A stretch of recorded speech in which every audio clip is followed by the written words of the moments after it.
go over a quick little video here for the latest co-op mission patch notes. This is patch, what, 3.16? Is that what I'm seeing here? Let me go ahead and make this a little bit larger in the... That should be that. And let me add this to... Yeah, let me put my face above it. It's very important you see my face. Very important, y'all. Very important. There it is. There. Hi, everybody. That's me. Anyways, we're going to go over the patch notes. Okay, so we have Zagara. Frenzy ability attack speed buff increased by 10 to 25, 15 to 25. That's going to be pretty awesome. And then increased her base larva rate by 60%. So that was what used to be her mastery point buff, that you could make it to 60%. And now it's just base. So you really don't need queens at all anymore. Like, I can't imagine that any real reason that you would even need queens here. And then Zagara units would now use Leviathan boot skins. That's kind of cool. Use mastery that increased the larva rate, which replaced with... Okay, these are just talking about that. Faster replacement of units of Zagara's place just about. We feel like a nerf to Zagara's macro. Baseline. Frenzy. So, I mean, I guess you could even have queens now, but I feel like it's not really necessary. I mean, especially because it's just going to free up more supply for more units. Okay, so Swann now has a tech reactor buff, going from 75-75 to 50-25. And the build time changed. Does it tell you? Build time 25 seconds. I believe it's more like 50 seconds before. I'm not sure about that. It was very long. It's a super long build time. Yeah. Anyways, so once Swann unlocks a tech reactor level 10, it actually slows his tech back down since it costs more and takes longer to build than a standard tech lab. Unlocking cool new upgrade always should be a bonus. So, yeah, I've always felt that it took a decent amount of time, but that was kind of just par for the course for Swann. And just stealing basically your first 75 gas, or roughly your first 75, depending on whether or not you want to get a armory or a starport right afterwards. I always thought that was just par for the course, and that's actually going to make Swann really powerful. Moving on to Abathur, mastery changes here, toxic damage and respawn chance. The 2 damage per point's huge, because I think it goes up to, what is it, 100? 125, and it goes to 200. Yeah, it goes to 200. It's really super powerful now. Added to that, the symbiote carapace absorption. There's a lot of really cool things here. So Abathur's going to be really powerful from this point forward, especially kind of early game. The respawn chance is also part of that too, but the damage is being added to that. We were just talking about whether or not the symbiote ability cooldown or the double biomass chance is actually going to be better. Now that I actually look at it, it's only 15% for a double biomass, and that's not that much. It's basically 1 every 7.5 units you're going to get a double, and that won't necessarily get you that Brutalisk on the first attack wave. But the symbiote ability cooldown is the really cool thing, because the shield has a 20% cooldown, and it reduces it down to, I believe it's 8 seconds, and it lasts for 8 seconds. 20 seconds, right? Yeah, 20. Did I say 20 seconds at the beginning? You said percent. Oh yeah, 20 second. Anyways, 20 second cooldown, and it reduces down to 8 seconds, and so it's basically always going to be up whenever you need it. And it actually makes it so your symbiote, if we look over here, remove the place the symbiote cooldown reduction. New mastery reduces both the symbiote ability and shell and stab ability, which makes it so it does even more damage, and it's 2% per level. So that actually becomes really important to just go straight for the symbiote ability cooldown. Going from there to the biomass recovery chance. They removed that. Now, so enemies have a chance to drop biomass 5% per level. So they just removed it. So that's... It makes you so you want to keep those units alive, but they already should basically be alive, and you don't get the biomass from your Brutalisk, so that doesn't seem like as big of an issue. Although there are a couple times where you really do feel like you might have lost out on some biomass by doing that. And then the toxic max charges. So it starts off with 5 charges now. So having something in your toxic nest maximum charges is actually pretty cool. Whether it's 1, whether it's 5, whether it's 30, it all depends.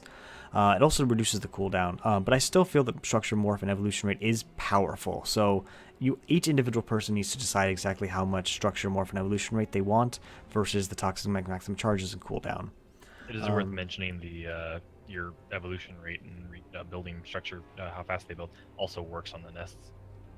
Oh yeah, to build the nests, but doesn't necessarily give you more charges of the nest. Yeah.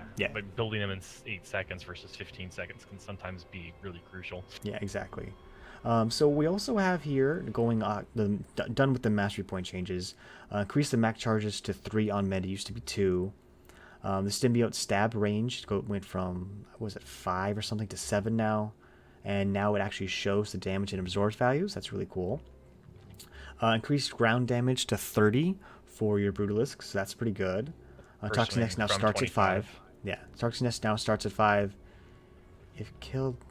Oh, wow, so you can kill them. They will not respond. I guess they did that because sometimes people would put Toxic Nests where a partner would want to build a structure.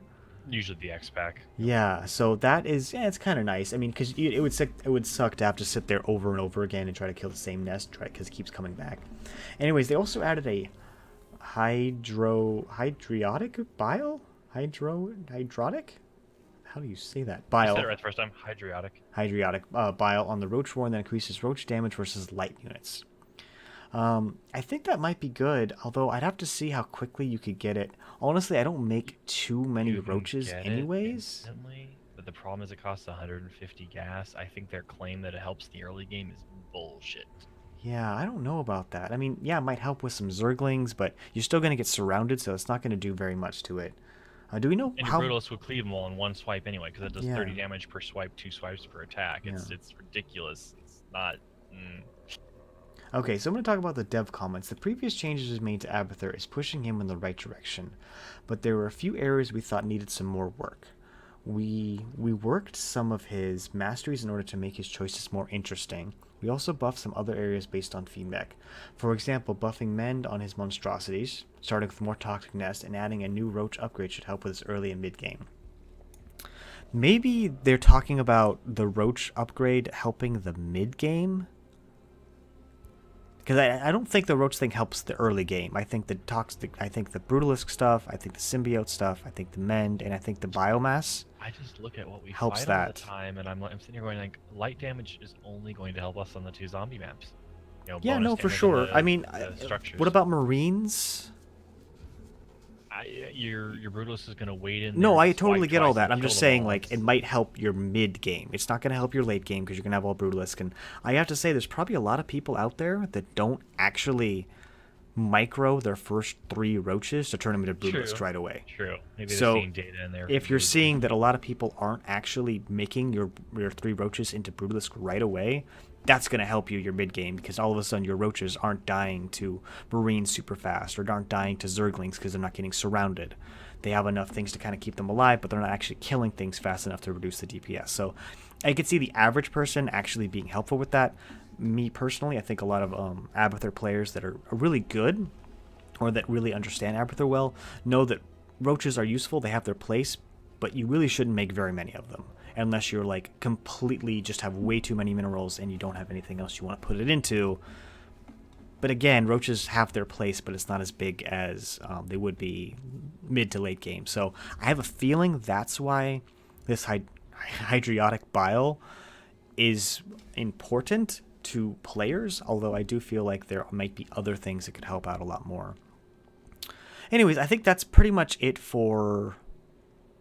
That'd be cast through Fog of War. Okay, I wonder if they ever fixed the issues with Stukov not being able to place structures on creep. Why haven't they fixed that yet?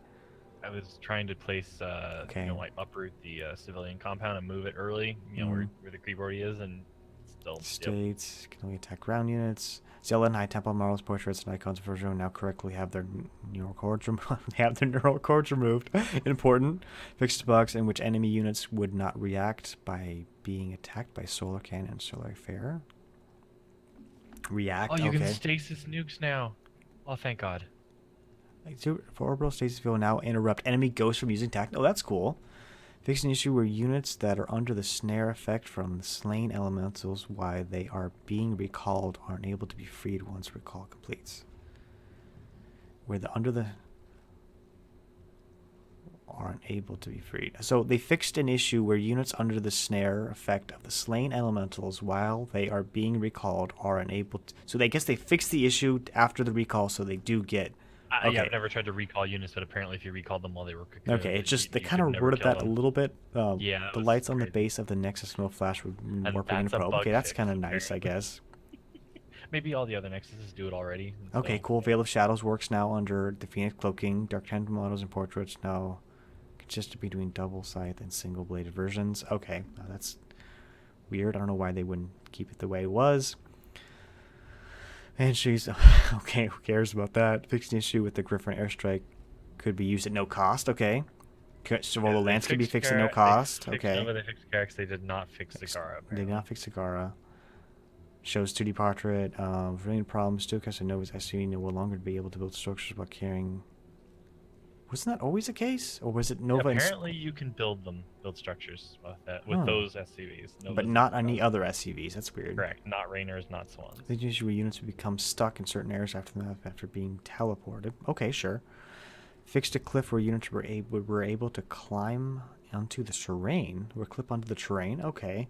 Fixing area where time stop prevent hybrids from triggering. Oh, wow. So you no longer have that. I don't know if you guys knew about this, but Maguro posted a BattleNet post about this, that you could actually get past the hybrids by using time stop in very specific locations to make it so you never spawned any of the hybrid throughout the entire mission, except for maybe the first set.